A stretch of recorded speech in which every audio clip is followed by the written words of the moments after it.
আসসালামু আলাইকুম ওয়া রাহমাতুল্লাহি ওয়া বারাকাতুহু। অনলাইন জরিপে আসলে কোন দল এগিয়ে? আগামী নির্বাচনে কারা ক্ষমতায় আসতে পারে?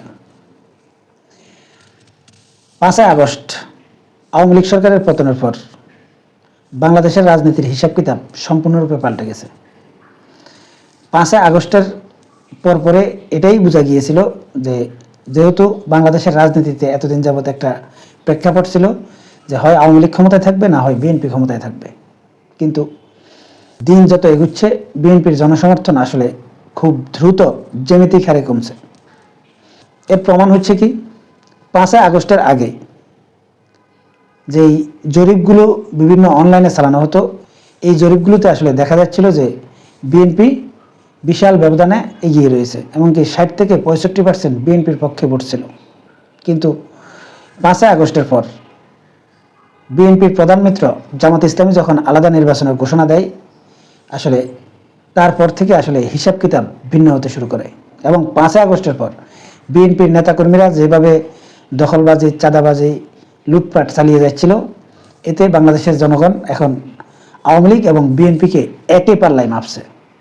এবং এমনভাবে আসলে বিএনপির জনসমর্থন দ্রুত কমেছে যে আমার মনে হয় বিএনপি এটা নিজেরাও কল্পনা করেনি। এবং বিশেষ করে তারেক রহমানের যে বক্তব্য বিবৃতিগুলো দিচ্ছে, এই বক্তব্য বিবৃতিগুলো বিএনপির নেতাকর্মীরা আসলে আমলেই নিচ্ছে না। এখন যদি আপনার এই যে অনলাইনের যেসব জরিপগুলো চালানো হয়েছে, এই জরিপগুলোকে যদি আপনি বিশ্লেষণ করেন তাহলে দেখবেন পিনাকি ভট্টাচার্য, সাংবাদিক ইলিয়াস, সাংবাদিক কনক সারওয়ার, তারপরে বিএনপি নেতা ফয়জুল হক, এদের জরিপেও জামাত প্রায় ৫৭-৫৮% ভোট নিয়ে এগিয়ে রয়েছে। তার মানেটা কি? আওয়ামী লীগ বিরোধী যে শিবিরটা রয়েছে, এই শিবিরে আসলে জামাত এখন অনলাইনে সবচেয়ে বেশি জনপ্রিয় এবং জামাতের জনসমর্থন এখন সবচাইতে বেশি। এখন অনেকেই বলতে পারেন যে অনলাইনে যে জরিপগুলো হয়, এই জরিপগুলো দিয়ে কি আসলে জামাতের ভোটার সংখ্যা নির্ণয় করা যাবে? হ্যাঁ, এটা দিয়ে ভোটার সংখ্যা নির্ণয় করা যায়। যেমন আপনারা বলতে পারেন যে গ্রাম অঞ্চলের অনেক মানুষ আসলে স্মার্টফোন চালায় না বা এই রাজনীতির খোঁজ খবর রাখে না, অনেকে অনলাইনে ভোটও দেয় না।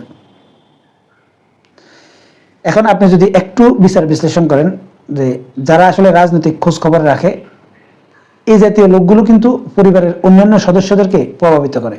যেমন আমার কথাই বলি, আমার বোনরা আছে, আমার ছোট ভাইয়ের বউরা আছে, আবার আমার ছোট ভাই আছে, তারপর আমার আত্মীয় স্বজন আছে, আমার ফুফু, খালা, নানি, দাদি, এই জাতীয় লোকগুলো আছে যারা আসলে এই নির্বাচন নিয়ে বা কে সরকার গঠন করলো কে করলো না এটা নিয়ে যাদের মাথা ব্যথা নেই, এই লোকগুলোকে প্রভাবিত করে কারা?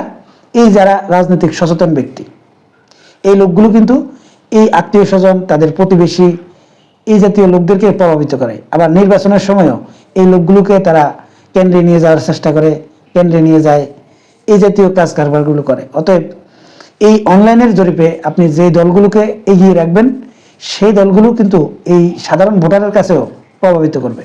এটা স্বাভাবিক বিষয় এবং এটাই বাস্তবতা। এছাড়াও নির্বাচনের আগ মুহূর্তে যদি একটা রব ওঠে যে আগামীতে এই দলটা ক্ষমতায় যাওয়ার সম্ভাবনা রয়েছে বা এই নেতা জিতার সম্ভাবনা রয়েছে, তখন একটা শ্রেণীর লোক রয়েছে তারা কিন্তু ওই দলটাকেই ভোট দেয়। আর বর্তমানে এমন একটা পজিশন পুরো বাংলাদেশে আসলে ক্রিয়েট হয়েছে যে মানুষ এটাই বলা বলি করছে, আমরা আওয়ামী লীগ দেখেছি, বিএনপি দেখেছি, এবার নতুন কাউকে দেখতে চাই। এই যে একটা স্লোগান উঠেছে, এবং এই স্লোগানের সাথে সাথে যদি আগামী নির্বাচনের আগে যদি এরকম একটা সিচুয়েশন তৈরি হয়ে যায় যে এই আগামী নির্বাচনে জামাত ক্ষমতায় চলে আসতেছে, এই জাতীয় একটা আওয়াজ যদি উঠে, তাহলে কিন্তু ওই যে লোকগুলো আসলে মনে করে যে আমার ভোট যদি আমি অন্য কাউকে দিই তাহলে আমার ভোটটা পচে যাবে, অতএব আগামীতে যেহেতু এরাই ক্ষমতায় আসার সম্ভাবনা বেশি, তাই এদেরকে দিয়ে দিই।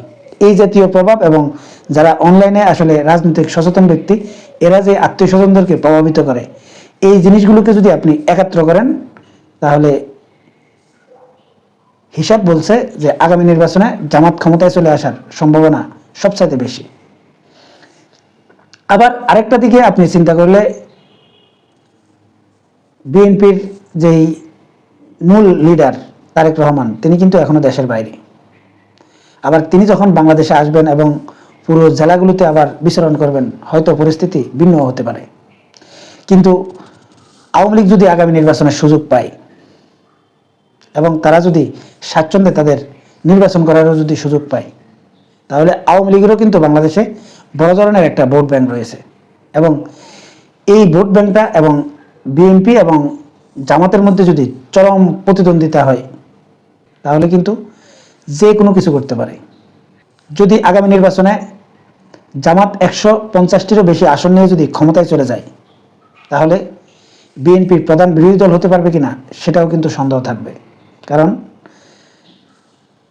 জামাত যদি আগামী নির্বাচনে 150টির বেশি আসন যদি নিয়ে ক্ষমতায় যেতে হয়, তাহলে বিএনপির যে ভোট ব্যাংক, এই ভোট ব্যাংকে মারাত্মক ধরনের আঘাত পড়বে, আর সেটা বিএনপিকে অনেক দূরে ছিটকে ফেলে দিতে পারে এবং প্রধান বিরোধী দল আওয়ামী লীগও হয়ে যেতে পারে। কিন্তু বিএনপি যদি কোনো রকম টেনে টুনে যদি 130-40 আসন নিয়ে তারপর জোটগতভাবে যদি সরকার গঠন করতে চায়, তাহলে প্রধান বিরোধী দল জামাত হওয়ার সম্ভাবনা রয়েছে। সম্মানিত দর্শক, আপনারা কি মনে করেন কমেন্টসে জানাবেন। আল্লাহ হাফেজ।